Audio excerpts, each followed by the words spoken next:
اگر آپ کی یادداشت کمزور ہو رہی ہے تو میں آپ کو ابھی بتا دوں کہ اس کی وجہ صرف آپ کی عمر نہیں ہے۔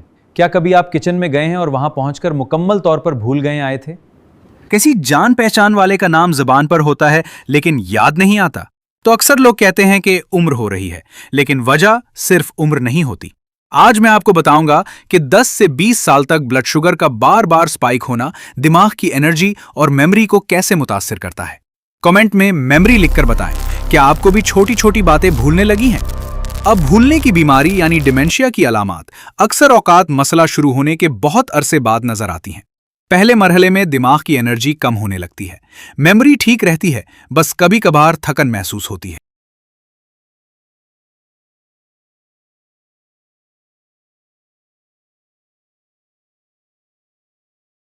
پہلے مرحلے میں دماغ کی توانائی کم ہونے لگتی ہے، یادداشت نارمل رہتی ہے، آپ کو صرف وقتاً فوقتاً تھکاوٹ محسوس ہو سکتی ہے۔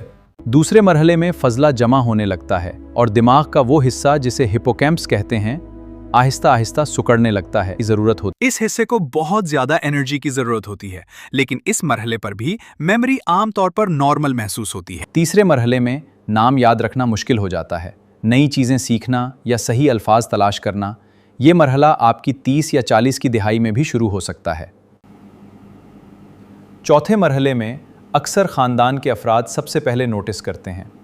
لوگ میرے پاس آتے ہیں اور کہتے ہیں، ڈاکٹر صاحب، انہیں خود کوئی مسئلہ محسوس نہیں ہوتا، لیکن یہ ایک ہی بات بار بار پوچھتے ہیں۔ اسی مرحلے پر اکثر تشخیص ہوتی ہے، کیونکہ جسم میں ہونے والی ابتدائی تبدیلیاں عام ٹیسٹوں میں نظر نہیں آتی۔ ابتدائی تبدیلیاں PET اسکین میں دیکھی جا سکتی ہیں، لیکن یہ ایک مہنگا ٹیسٹ ہے۔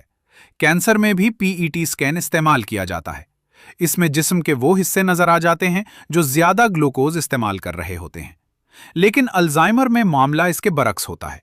اس میں دماغ گلوکوز کم استعمال کرتا ہے، اسی لیے بعض اوقات الزائمر کو ٹائپ 3 ذیابیطس بھی کہا جاتا ہے، یعنی دماغ کی انرجی اور انسولین ریزسٹنس کا مسئلہ۔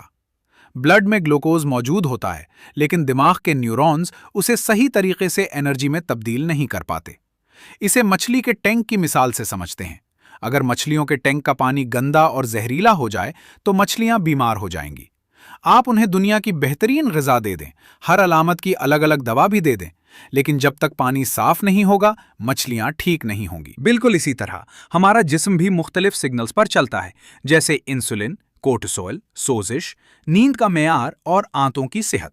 یہ سب آپ کی صحت پر اثر انداز ہوتے ہیں، لیکن اکثر ان سب میں سے ایک بنیادی سگنل ایسا ہوتا ہے جو سب سے زیادہ خراب ہوتا ہے، اور جب تک آپ اسے درست نہیں کرتے باقی چیزیں بھی بہتر نہیں ہوتی۔ اب اپنے آپ سے 3 سوال پوچھیں۔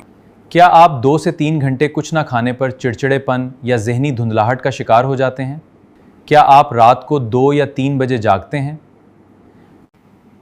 کیا آپ روٹی، چاول، مٹھائیاں یا زیادہ کاربوہائیڈریٹ والا کھانا کھانے کے بعد ذہنی طور پر سستی یا نیند محسوس کرتے ہیں؟